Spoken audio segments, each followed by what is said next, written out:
안 하고 계시잖아요. 네. 안 하시는 이유가 있으세요?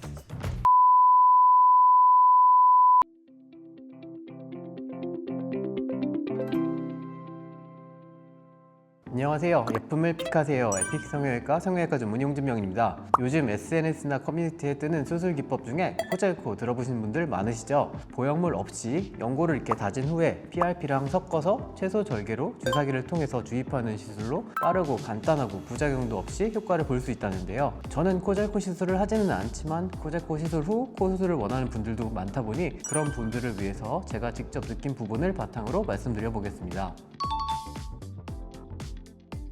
일단 수술보다는 시술에 가까운 방법이라고 생각합니다. 이 절개를 하긴 하지만 코 안쪽으로 채소 절개를 시행하고 코의 박리 범위도 제한적이다 보니 붓기도 적고 회복이 빠른 편입니다. 대부분은 귀연고를 사용하시는 걸로 알고 있는데 코보다도 오히려 귀연골에 붓기나 멍이 더 오래 갈 수도 있습니다. 자가연고를 사용하다 보니 부축이나 염증의 우려가 낮은 편이고요. 실이나 필러 시술에 비해서 코끝의 높이를 높이고 오똑한 느낌을 주는 효과가 확실히 탁월하다고 느끼고 있습니다.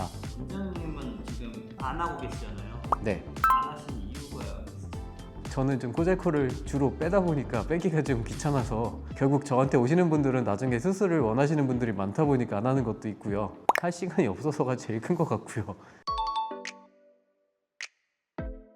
어떤 수술이나 시술이든 부작용이 아예 없는 수술은 없다고 생각합니다. 다만 염증이 심해져서 실리콘이 밖으로 튀어나오거나 구축이 돼서 코의 모양에 변형이 올 확률이 아무래도 코 수술에 비해서 확실히 낮은 편인 건 분명하죠. 코젤코 시술로 저한테 오신 분들은 아무래도 코젤코 시술 후에 특정 불편감이 생겨서 오셨을 가능성이 있는데 그분들의 얘기를 들어보면 일단 피부가 얇은 분들의 경우는 아무리 연고를 다져서 넣더라도 약간의 울퉁불퉁한 느낌이 코끝에 비쳐서 오시는 분들도 있고요. 반대로 피부가 두껍고 피부가 잘 안 늘어나는 분들의 경우에는 코젤코로 모양의 개선이 분명히 있기는 한데 전후 변화가 크지 않아서 좀 더 드라마틱한 변화를 원해서 오시기도 합니다. 코끝 시술에 있어서는 큰 부작용이라고 할 만한 부분은 저도 아직 경험하지 못했고요. 다만 이 콧대 부근에 코젤코 시술을 할 경우 이 다진 연골이 콧대 옆으로 이동을 하거나 콧대가 울퉁불퉁한 느낌이 코끝보단 더 두드러질 수 있어서 제거해달라고 오신 분들도 있었습니다.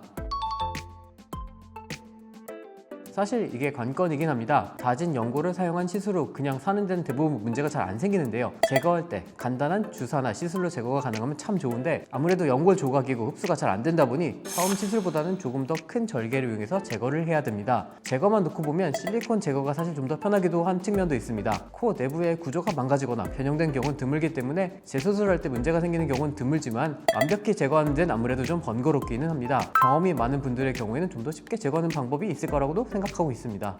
연고를 다져서 사용한다면 무조건 좋은 수술은 아니네요. 만약 내가 코젤코 시술 후에 나중에 코 수술을 할 생각이 전혀 없다거나 혹은 콧대는 충분히 이미 높이가 있는데 코끝만 살짝 쳐져서 이 부분을 간단한 시술로 코끝을 높이기에는 정말 좋은 시술이라고 생각합니다. 네, 만약 필러 시술 후 코 수술하는 분들의 생각처럼 한번 해보고 코 수술해볼까 라는 생각을 가지고 있으시다면 아무래도 제거 후 수술이 좀 번거롭다 보니 이런 경우에는 추천을 드리고 있지 않습니다. 위험하거나 주의해야 될 건 거의 없는데 다 제거가 힘들 수도 있고요. 제거가 아무래도 좀 굉장히 귀찮은 작업이기 때문에 수술비가 조금 더 추가될 수 있겠죠.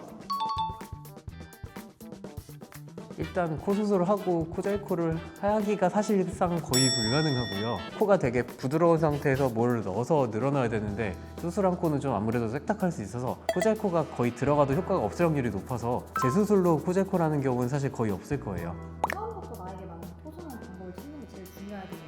네, 맞습니다. 중요한 건 내 얼굴과 피부에 맞는 방법을 선택하는 겁니다. 어떤 방법이 무조건 정답은 아니겠지만 사람마다 그리고 케이스마다 알맞은 수술 방법이 다를 수밖에 없으니까 전문의와 상담과 의견을 들어보고 결정하시는 것을 추천드립니다.